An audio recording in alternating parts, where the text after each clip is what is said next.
प्रथम अध्याय का महात्म्य। एक समय पार्वती जी ने पूछा, हे महादेव जी, किस ज्ञान के बल से आपको संसार के लोग शिव कर पूजते हैं? मृगछाला ओढ़े अंगों में शमशानों की विभूति लगाए, गले में सर्प और मुंडों की माला पहन रहे हो, इनमें तो कोई भी पवित्र नहीं, फिर आप किस ज्ञान से पवित्र हो? वह कृपा कर कहिए। श्री महादेव जी बोले, हे प्रिय, सुनो। गीता ज्ञान को हृदय में धारण करने से मैं पवित्र हूँ और उस ज्ञान से मुझे बाहर के कर्म व्यापते नहीं। कुछ डिस्टरबेंस है बीच में, प्लीज उसको ऑफ कीजिए।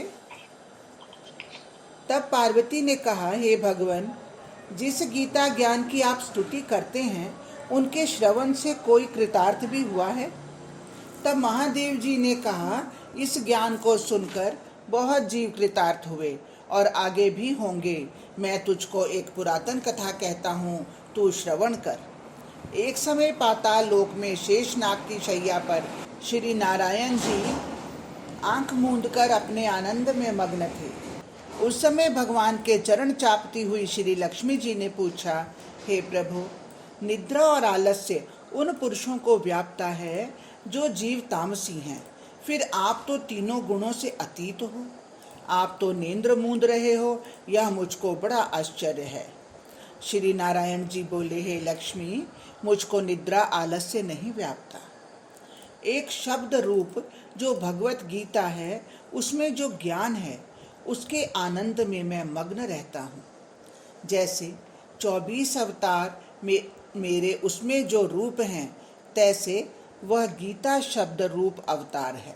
इस गीता में यह अंग है। 5 अध्याय मेरा मुख है, 5 अध्याय मेरी भुजाएं हैं, 5 अध्याय मेरा हृदय और मन है, 16वां अध्याय मेरा उदर है, 17वां अध्याय मेरी जंघा है और 18वां अध्याय मेरे चरण हैं। सब गीता के जो श्लोक हैं वो मेरी नाड़ियां हैं और जो गीता के अक्षर हैं सो मेरे रोम हैं। ऐसा जो मेरा शब्द रूपी गीता ज्ञान है, जिसके अर्थ मैं हृदय में विचारता रहता हूँ और बहुत आनंद प्राप्त करता हूँ।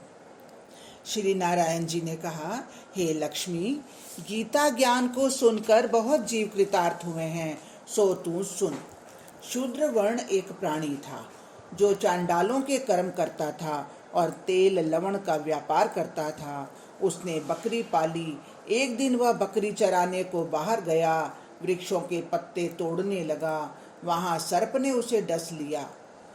तत्काल प्राण निकल गए। मरकर उसने बहुत नरक भोगे। फिर बैल का जन्म पाया।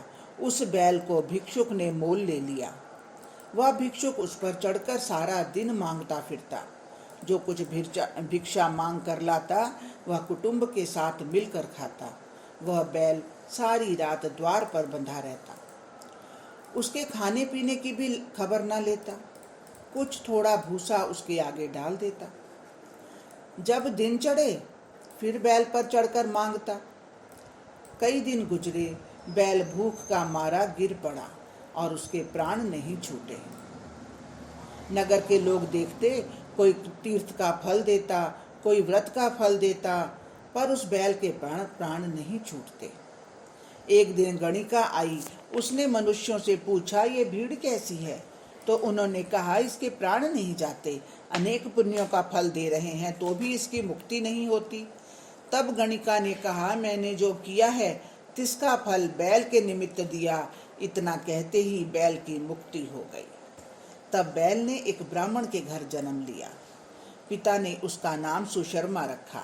जब बड़ा हुआ तो माता पिता ने इसको पढ़ाया। तब इसको पिछले जन्म की सुध रही थी। इसने एक दिन मन में विचार किया, जिस गणिका ने बैल की योनि से छुड़ाया था तिसके दर्शन करो। विप्र चलता चलता गणिका के घर गया और कहा, तू मुझे पहचानती है? गणिका ने कहा, नहीं, मैं नहीं पहचानती। तू कौन है और मेरी तेरी क्या पहचान? तू विप्र, मैं वेश्या। तब विप्र ने कहा, मैं वही बैल हूँ जिसको तुमने अपना पुण्य दिया था। तब मैं बैल की योनि से छूटा था। अब मैंने विप्र के घर जन्म लिया है। तू अपना वह पुण्य बता। गणिका ने कहा, मैंने अपने जाने में तो कोई पुण्य किया नहीं, पर मेरे घर एक तोता है, वह कुछ पढ़ता है, मैं उसके वाक्य सुनती हूँ। उस पुण्य का फल मैंने तेरे निमित्त दे दिया था। तब विप्र ने तोते से पूछा कि तू सवेरे क्या पढ़ता है? तोते ने कहा, मैं पिछले जन्म में विप्र का पुत्र था। पिता ने मुझे गीता के पहले अध्याय का पाठ सिखाया था। एक दिन मैंने गुरुजी से कहा, मुझको तुमने क्या पढ़ाया है? तब गुरु ने मुझे शाप दे दिया कि तू सुआ हो जा। तब मैं सुआ हुआ। एक दिन फंदक मुझे पकड़ कर ले गया। एक विप्र ने मुझे मोल ले लिया। यह विप्र भी अपने पुत्र को गीता का पाठ सिखाता था। मैंने भी वह पाठ सीख लिया। एक दिन विप्र के घर चोर पड़े, उनको धन प्राप्त न हुआ, मेरा पिंजड़ा उठा के ले गए। उन चोरों की यह गणिका मित्र थी। मुझे इसके पास ले आए। सो मैं नित्य गीता के पहले अध्याय का पाठ करता हूँ और यह सुनती है, पर इस गणिका की समझ में नहीं आता जो मैं पढ़ता हूँ। वही पुण्य तेरे निमित्त दिया था, सो हे लक्ष्मी, गणिका ने भले काम ग्रहण किए, नित्य प्रति स्नान करे और गीता के प्रथम अध्याय का पाठ करे, इससे उसकी मुक्ति हुई। श्री नारायण ने कहा, लक्ष्मी, जो कोई अनजान कर में भी गीता का पाठ करे या सुने, उसको भी मुक्ति मिलेगी। हरिओम तत्सत, हरिओम तत्सत। बोलो कृष्ण बलदेव की जय, बोलो बांके बिहारी लाल की जय।